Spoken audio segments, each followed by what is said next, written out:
Oh, you watched the video? Yeah. The one person! Good job! And he didn't even like it. So It's just one view. Posted it on Facebook. On YouTube. Yeah.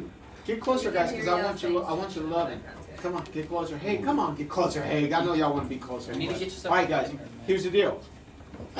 Did you guys spend some time like picking some of these people's values, like while you were in here by yourselves, or you were just making fun of the way I spelled it? We're He was just making fun Okay, of cool. it. All right, so go ahead and pick them. If every one of you guys could pick 6, right? Only 6. I think that you could be pretty predictable, but not everybody's gonna match exactly, right? So one of the things that I read this morning is that, and this is a clinical psychologist that studies negotiating, is you can't assume people's values because everybody's are different. I mean, think about it. Think about the people you know. Think about yourself. Like, do you match all of these? Are you generous or are you a tightwad, right? Are you rejecting? Are you open? Are you all closed off? Are you arrogant? Are you irrational? Are you shady? Which one of these do you qualify for? And a lot of times we start to consider what the way our customers are. We start to assume that they're a certain way, but they're not going to see things exactly how you see it. So I say all this because I want you to start assuming that every customer is a person, because they are, right? They're not, you can't put them in a box, you can't assume what they're gonna do, and you have to ask for more money. That's part of negotiating. Leading experts in the subject say you have to ask for more. So a lot of times we get caught up and we say, well, let me just give them a fair deal. What's the problem with fairness? Subjective. It's totally subjective, exactly. It's 100% subjective. Subjective to what?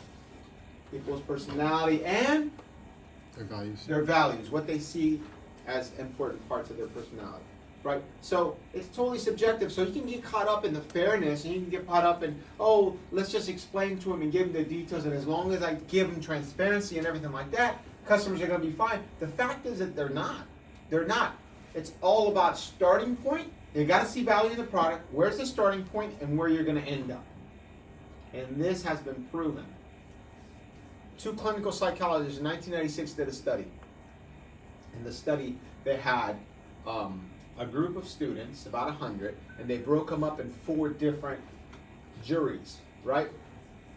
Here's what they did. They came up with medical negligence claims, like a fake trial, right? And it was a medical negligence case, and they've set up a jury. And in this jury, they were going to determine how much they were going to award every single patient based on the negligent claims, right?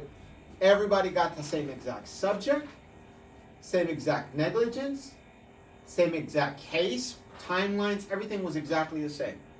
Those 4 groups came up with totally different answers to how much money was to be awarded per plaintiff, right? This is what they came up with. The people that requested for $100 per patient, they said, oh, that's not enough. Give them $990. They gave $990. Same case.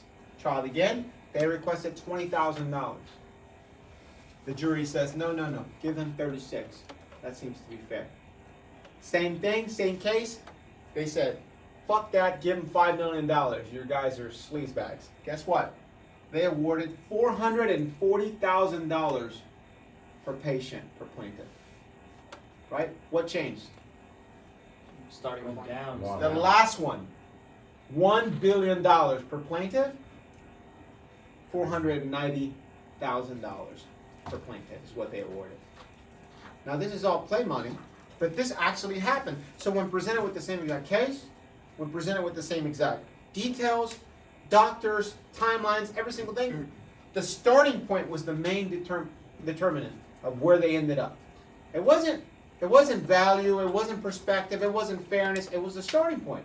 How much did you ask for and how much did you get? So then the question becomes, if I go too low, right, they're gonna give me not enough. But if I go too high, do I have the potential of breaking the deal? Because that's the biggest fear for some of you guys. It's like, what if they get so upset that they leave? Now, would this be a problem if we had rapport? Would this be a problem if they understood the process?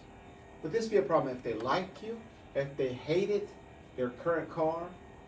If they loved this car that they're buying more than they like the $30 or $40 or $50,000 they got sitting in the bank? No, this would not be a problem. They would not leave.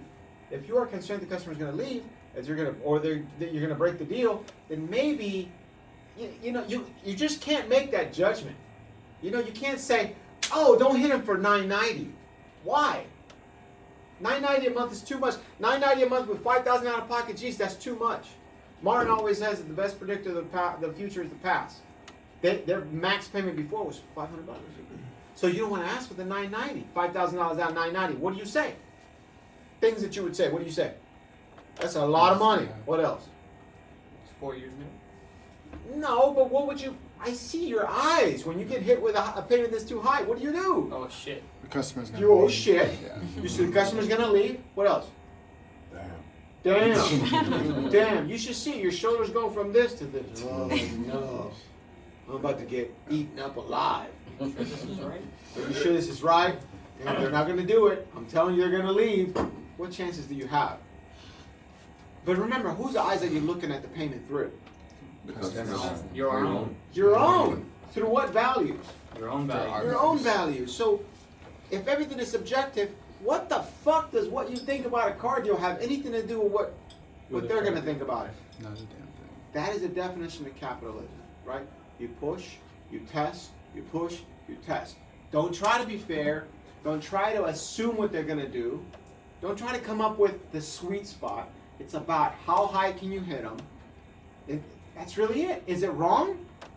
There's a threshold, man.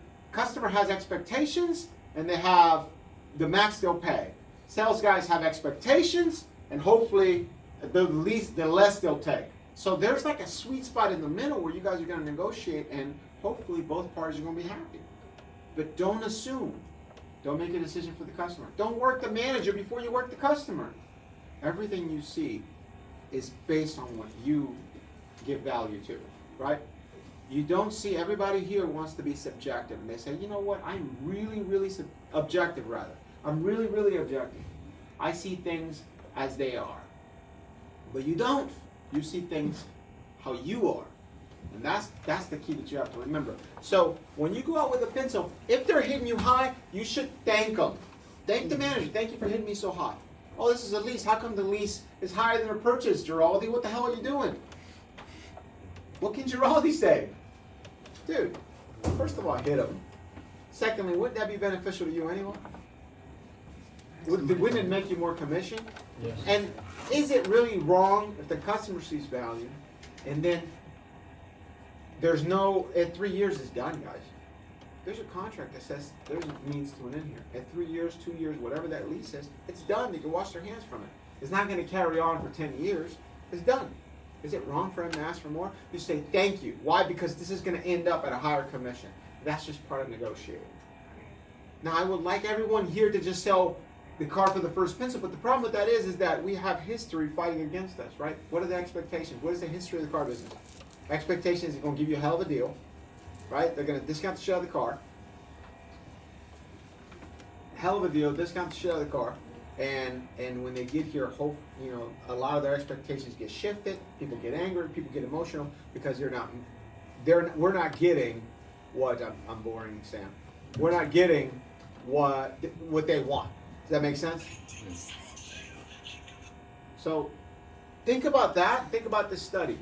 There's 2 psychologists that sit around doing these kind of tests. They came up with this. Come on, guys. We're a bunch of car guys. We're a bunch of car guys. Let's just trust science. Let's trust studies and say, man, if you hit them hot, trust me, if you build rapport and you create a connection with the customer, they're just not going to leave on you. It's about that. See how high you can hit them and push them to the threshold, right? Guess what? If you're entranced, if you've got a connection, you guys are going to agree somewhere in the middle, and you're going to get paid. Does that make sense? So hold on the freaking trade. Ask him for a little bit more than MSRP. Hit him for the accessories, right? Manage those expectations so we can make more money. Y'all got questions? No fear-based questions? Can we get triple destination? All right, guys. Let's go to work. Thank you. Triple.